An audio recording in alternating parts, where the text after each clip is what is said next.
महिन्यामध्ये त्या ठिकाणी त्या गावाला वीज दिली.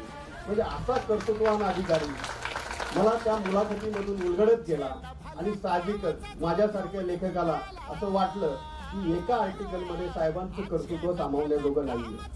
याच्यासाठी सरासरवरचे एक स्वतंत्र पुस्तक होण्याची गरज आहे.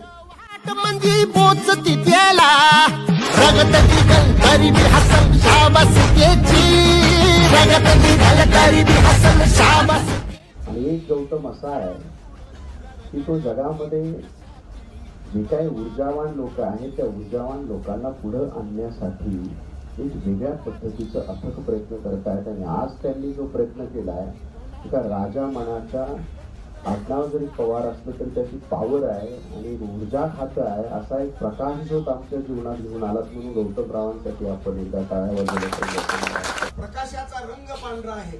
राजेंद्र पवारांच्या चारित्र्याचा रंग सुद्धा शुभ्र पांढरा आणि गौतम कोतवाल मध्ये काहीच भेद राहिला नाही असं हे पुस्तक आहे. आणि मी या पुस्तकाचं स्वागत करतो कारण हे पुस्तक सर्व अर्थानं प्रोडक्शनच्या अर्थानं लिखाणाच्या अर्थानं चरित्र वाङ्मयामधलं इतिहास घडवणारं पुस्तक आहे असं मी या ठिकाणी जाहीर करतो. लेखक गौतम कोतवाल यांचं मी अभिनंदन करतो. आणि मोठी लढाई अन हत्याराचं फुलावाने घाव बिघाव